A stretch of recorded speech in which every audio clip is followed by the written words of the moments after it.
ஹரி ஓம் ஜெய் வாராகி. வாழ்க்கையில் எல்லோரும் எப்பயுமே சந்தோஷமாக இருக்க முயற்சி பண்ணிக்கிட்டே இருங்க. அன்னையினுடைய அருளால் எல்லோருமே எப்பயுமே சந்தோஷமாகவே இருக்கலாம். வாராகி மாலையில் அடுத்த ஒரு பாடல் 20வது பாடல். இது பாடலை பார்க்கலாம். தாம குழலும் குழையும் பொன் ஓலையும் தாமரை பூஞ்சேமக் கழலும் துதிக்க வந்தோர்க்கு ஜெகமதனில் வாமக்கரள கலத்தம்மை ஆதி வாராகி வந்து தீமை பவத்தை கெடுத்தாண்டு கொள்வாள் சிவசக்தியே. இதுதான் அந்த பாடல். இதனுடைய அர்த்தத்தை இப்போ நம்ம பார்க்கலாம். தாமக்குழலும், அதாவது பூக்களை சூடிய ரொம்ப ஒரு அற்புதமான மனமுள்ள கூந்தலும், குழையும் பொன் ஓலையும், அதாவது அம்பாளுக்கு 2 காது இருக்கு இல்லையா?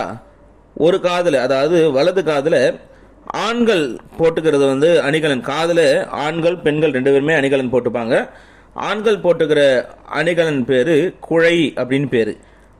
அப்புறம் இடது பக்கத்தில் பெண்கள் அணியக்கூடிய ஒரு தங்கத்தாலான ஒரு அணிகலன் ஓலைச்சுருள் போல இருக்கும்.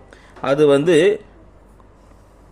ஓலை பேர் அதுக்கு. அதாவது குழையும் பொன் ஓலையும், அது ஓலையை சுருட்டி வச்சிருக்காங்க. அந்த காலத்து பனை ஓலை, அந்த மாதிரி ஓலைகள்லாம் சுருட்டி பெண்கள் காதில் வச்சிருப்பாங்களாம். அது பொன்னாலான ஓலைச்சுருள் போல காதணியும் அணிஞ்சிருக்காளாம். அப்புறம் தாமரை பூவும் சேமக்கழலும், தாமரைப்பூ போல மென்மையான திருவடிகளை உடையவள், எல்லா நலன்களையும் கொடுக்கக்கூடிய திருவடிகளை உடையவோ துதிக்க வந்தோர்க்கு.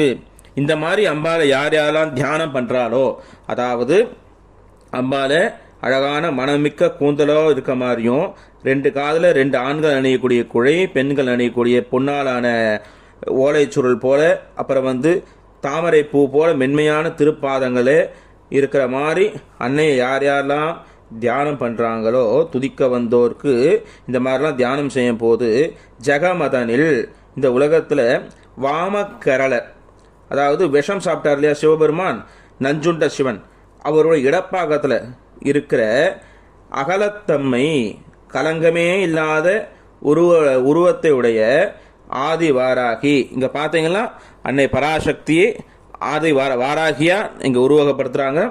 ஆதி வாராகி தீமை பவத்தை கெடுத்தாண்டு கொள்வாள். அதாவது நம்ம எல்லாம் பண்ணியிருக்க பாவங்கள்லாம் இருக்கு இல்லையா, முற்பிறவி பாவங்கள், இப்பிறவி சஞ்சித கர்மா, பிராரப்த கர்மா, அந்த மாதிரியான கர்மாக்கள் எல்லாம் அழித்து கெடுத்தாண்டு கொள்வாள். அதாவது இது எல்லாமே இல்லாமல் செஞ்சு அவங்கள தன்னுடைய திருவடியில் சேர்த்துப்பாலாம். கடைசியா யாரு? எப்படி? சிவசக்தியே. சிவசக்தி ரூபமாக இருக்க அன்னை வாராகி என்ன பண்ணுவாளாம்? நம்மளுடைய கர்ம வினைகள் எல்லாம் அழித்து தன்னுடைய திருவடிகளில் சேர்த்துப்பாலாம். எந்த மாதிரி? இந்த மாதிரியா உபாசனாவில் தியானம் பண்ணும்போது, இந்த மாதிரியான சக்திகளோடு அம்பாவை தியானம் பண்ணும்போது, அதாவது பூச்சூடிய மனமிழுந்த ஒரு கூந்தலோடவும், பொன் ஓலை, அப்புறம் ஒரு பக்கம் குழை, இதெல்லாம் இருக்க மாதிரியும், தாமரைப்பு போல மென்மையாக பாதம் இருக்கிற மாதிரியும் அம்பாவை நம்ம தியானம் பண்ணும்போது இந்த விஷயங்கள்லாம் நம்மளை நடந்து அன்னை நம்மளை அவருடைய திருவடியில் சேர்த்துப்பா. இதுதான் இந்த பாடல். இந்த பாடல் அற்புதமான இந்த பாடலை நம்ம தியானம் பண்ணும்போது கையில் ஏதாவது ஒரு புஷ்பம் வச்சுட்டு, அம்பாவில் உகந்த நீல கலர் புஷ்பம், இப்போ நீலாம்பரின்னு ஒரு புஷ்பம் இருக்குது. இப்போ அது பார்த்தீங்கன்னா லேடி புஷ்பம்னு சொல்லுவாங்க, லேடி பூ அப்படின்வாங்க. ப்ளூ கலரில் இருக்கும். அந்த பூ கிடைச்சா ரொம்ப நல்லது. இல்லைன்னா நீல சங்குப்பூ. இதை நம்ம கையில் வச்சுட்டு இந்த பாடலை சொல்லி ஒரு 11 முறையோ இல்லை 32 முறையோ இந்த பாடலை நம்ம சொல்லி அம்பாளுக்கு சமர்ப்பணம் பண்ணோம்னா ரொம்ப ஒரு அற்புதமான ஒரு பலன் கிடைக்கும். நம்ம செய்கிற பாவங்கள்லாம் அழியும். அதாவது சஞ்சித கர்மான்ற அந்த கர்மாக்கள் எல்லாம் அழித்து அன்னை அவருடைய பிற்காலத்தில் நம்மளுடைய அந்திம காலம் வரும்போது அவருடைய திருவடியில் நம்மளை சேர்த்துப்பா. அற்புதமான இந்த பாடலை எல்லோரும் பாராயணம் பண்ணி எல்லாம் வல்ல அன்னை வாராகியினுடைய பரிபூர்ண கிருபா கடாட்சத்தை வாங்கிக்கணும்னுட்டு பிரார்த்தனை பண்ணிக்கிறேன். அன்னையை வாழ்க்கையில் எல்லாருக்கும் எல்லா வளமும் நலமும் அன்னை நல்கட்டும்.